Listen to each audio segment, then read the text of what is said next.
Student, मैं आज आप सभी को क्लास 11th बायोलॉजी पढ़ाने जा रहा हूँ। देखिए बच्चों, बायोलॉजी हम पढ़ने जा रहे हैं तो पहले बायोलॉजी में हमें बायोलॉजी की डिफिनेशन पता होनी चाहिए। तो बायोलॉजी जीव विज्ञान किसे कहते हैं? देखिए बच्चों, विज्ञान की वह शाखा जिसके अंतर्गत हम क्या जीवों का अध्ययन करते हैं उसे बच्चों क्या जीव विज्ञान कहते हैं। देखिए बच्चों, जीव विज्ञान हमें पता हो गया। अब जीव विज्ञान को दो पार्ट में विभाजित किया गया है। पहला क्या होता है जंतु विज्ञान, जिसको बच्चों क्या कहते हैं जूलॉजी इंग्लिश में कहते हैं। और दूसरा क्या होता है बच्चों वनस्पति विज्ञान, जिसको बच्चों हम क्या बॉटनी कहते हैं। देखिए बच्चों, जंतु विज्ञान जूलॉजी की डिफिनेशन क्या होती है। देखो बच्चों, विज्ञान की वह शाखा जिसके अंतर्गत जीवों का अध्ययन किया जाता है उसे बच्चों क्या कहते हैं हम जंतु विज्ञान कहते हैं। जंतु विज्ञान के जनक कौन है बच्चों? जंतु विज्ञान के जनक अरस्तु हैं। और अब अगली पॉइंट, वनस्पति विज्ञान बॉटनी। देखो बच्चों, वनस्पति विज्ञान की डिफिनेशन क्या होती है। विज्ञान की वह शाखा जिसके अंतर्गत वनस्पतियों का या पेड़ पौधों का अध्ययन किया जाता है उसे बच्चों क्या वनस्पति विज्ञान कहते हैं। देखो, वनस्पति विज्ञान के बच्चों जनक कौन है? थियोफ्रेस्टस। और जंतु विज्ञान के जनक अरस्तु हैं। इनको इंग्लिश में बच्चों क्या कहते हैं? एरिस्टोटल भी कहते हैं। और जीव विज्ञान के भी जनक कौन बच्चों? अरस्तु हैं। बच्चों, हमें बेसिक जानकारी पता हो गई। अब बच्चों, हम लोग क्लास 11th का पहला चैप्टर पढ़ने जा रहे हैं बायोलॉजी में। क्या उसका नाम क्या है? जीव जगत। अब जीव जगत में टॉपिक पहला क्या है बच्चों? सजीव जगत। इसको इंग्लिश में क्या कहते हैं? Living world. देखिए बच्चों, सजीव नाम लेते ही हमारे दिमाग में क्या आता है कि मतलब कोई जीव होगा, कोई जंतु होगा, कोई पादप होगा और कोई सूक्ष्म जीव माइक्रोस्कोप होंगे। देखिए बच्चों, अभी हमें सजीव पता चल गया। अब सजीव के गुण कितने होते हैं? सजीव के गुण को बच्चों इंग्लिश में क्या कहते हैं? कैरेक्टर्स कहते हैं।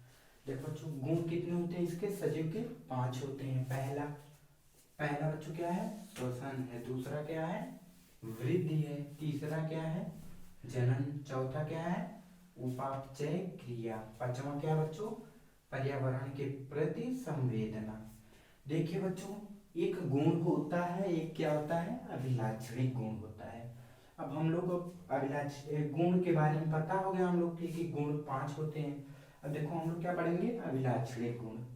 अभिलाक्षणिक गुण को इंग्लिश में क्या कहते हैं? Defining property. डिफाइनिंग प्रॉपर्टी मतलब इसकी कुछ डिफिनेशन होती है।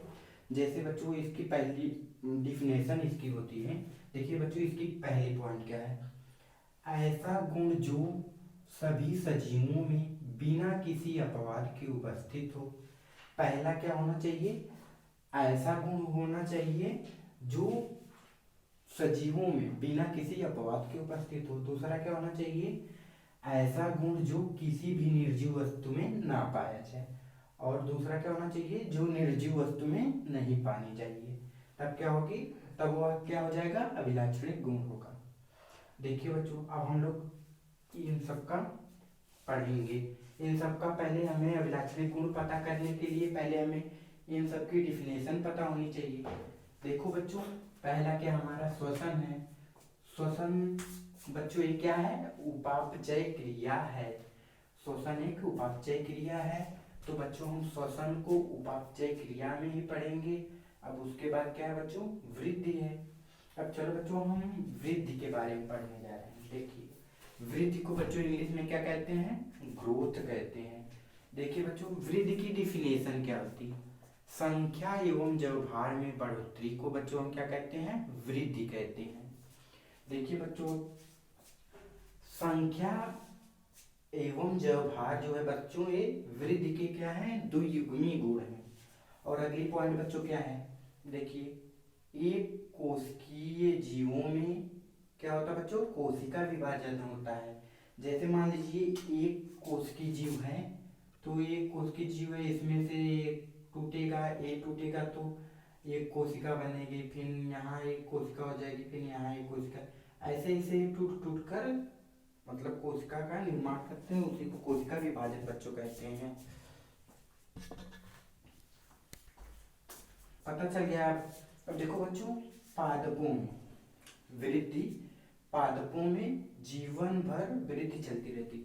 देखो बच्चों, हमारे जो पेड़ पौधे हैं इसमें वृद्धि क्या जीवन भर चलती रहती है। अगर हम पेड़ पौधों को अगर तोड़े ना या काटे ना तो जीवन भर वृद्धि मतलब वो बढ़ता रहेगा। एक छोटे इतना बड़ा पेड़ है, फिर इतना बड़ा, फिर ऐसे बड़ा, ज़्यादा बड़ा हो जाता है, ऐसे इसमें वृद्धि चलती रहती है।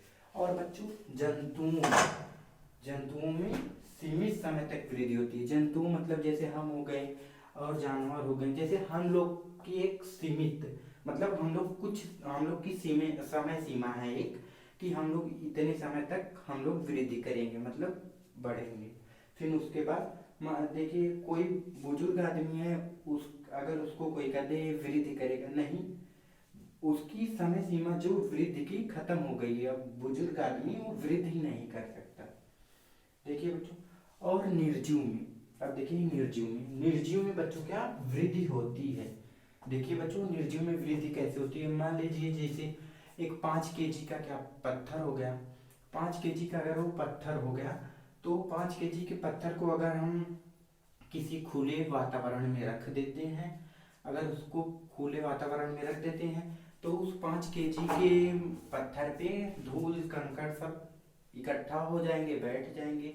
तो उसको आज 5 kg का है, अगर उसको साल 2 साल बाद हम देखेंगे तो क्या हो जाएगा, उसमें वृद्धि हो जाएगी। मतलब 5 kg का पहले था, 2 साल बाद 5 kg 200 ग्राम का हो गया।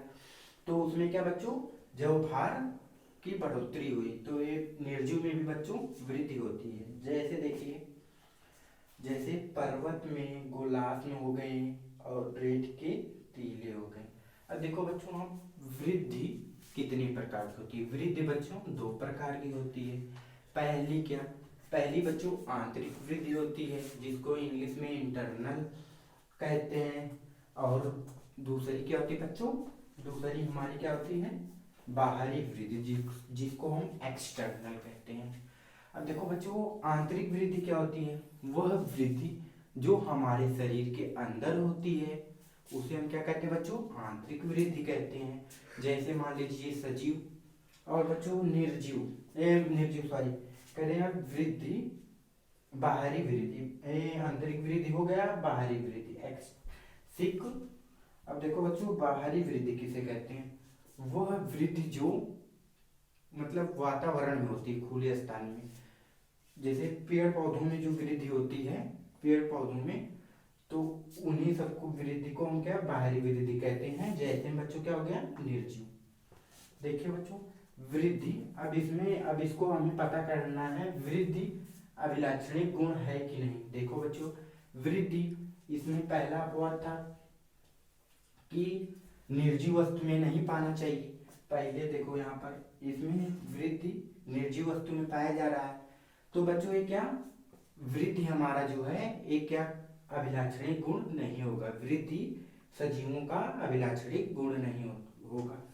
और आंतरिक वृद्धि बच्चों, अगर पूछ लिया जाए आप लोग से कि आंतरिक वृद्धि, क्या आंतरिक वृद्धि अभिलाक्षणिक गुण होगा।